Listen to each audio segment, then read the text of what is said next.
সকালবেলা মিরপুর শেরেবাংলা স্টেডিয়ামের ব্যস্ততা তখনও শুরু হয়নি। তার আগে ড্রেসিং রুম থেকে বেরিয়ে এলেন মেহেদী হাসান মিরাজ। তবে ব্যাট পরে নেটে যাওয়ার তাড়া নয়, তার গন্তব্য ছিল মাঠের ঠিক মাঝখানে থাকা উইকেটের দিকে। উইকেটের কাছে গিয়ে জহুরির চোখ যেন উইকেটের ভেতরে কিছু খোঁজার চেষ্টা করলো। কিছুক্ষণ পরেই মিরাজের সাথে যোগ দিলেন দলের অন্যতম নির্ভরযোগ্য ব্যাটার লিটন কুমার দাস।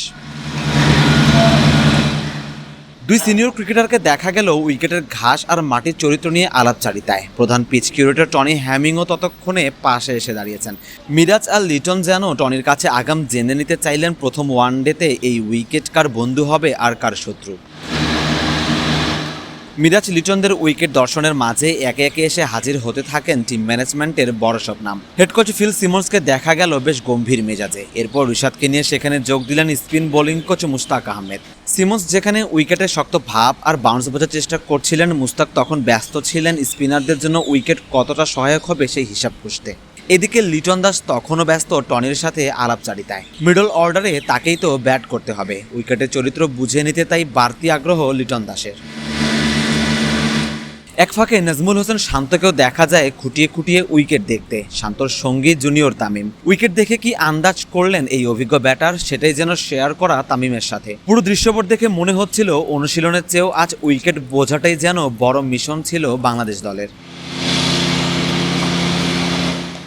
সবচেয়ে বেশি কৌতূহল দেখা গেল কিংবদন্তি লেগ স্পিনার মুশতাক আহমেদের মধ্যে। উইকেট নিয়ে তিনি যেন কোনো গোলক ধাঁধায় পড়েছেন। মিরাজের সাথে দীর্ঘক্ষণ দাঁড়িয়ে কথা বলতে দেখা গেল মুশতাককে। সম্ভবত কথা হচ্ছিল টার্ন আর বলের গ্রিপ করার ক্ষমতা নিয়ে। সেই আলাপে কিছুক্ষণ পরই যোগ দেন তরুণ স্পিন সেনসেশন রিশাদ হোসেন। মুশতাক, রিশাদ আর মিরাজের সাথে যেন প্ল্যান করছিলেন কি ব্যাটারদের ফাঁদ কিভাবে আটকাতে পারেন। পরে মুশতাককে দেখা যায় টনি হ্যামিং এর সাথেও আলাদা করে কথা বলতে, যেখানে ব্যাটিং কোচ মোহাম্মদ আশরাফুল খুব নিবিড়ভাবে সেই আলাপ শুনছিলেন।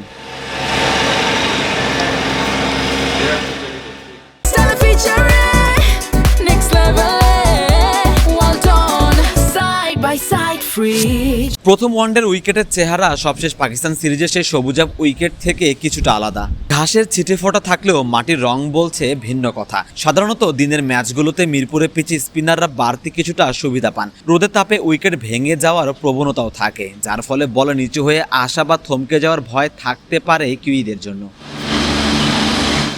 অনুশীলন শুরুর আগের এই লম্বা উইকেট সেশন বলে দিচ্ছে কন্ডিশনের ফায়দা নিতে বাংলাদেশ দল ঠিক কতটা মরিয়া। মুস্তাক আহমেদের পরামর্শ আর টনি হ্যামিং এর গাইডেন্স মিলিয়ে হয়তো নতুন কোনো কৌশলেরই ছক আঁকবে টিম ম্যানেজমেন্ট। সবুজ উইকেট নাকি স্পিন সহায়ক শুষ্ক উইকেট, এই ধাঁধার সমাধান শুক্রবারই পাওয়া যাবে। তবে বৃহস্পতিবারের এই খুঁটিনাটি পর্যবেক্ষণ নিশ্চিতভাবেই নিউজিল্যান্ডের বিপক্ষে প্রথম ওয়ানডের রণকৌশল ঠিক করতে বড় ভূমিকাই রাখবে। সারওয়ার সেতু, ক্রিকেট 97।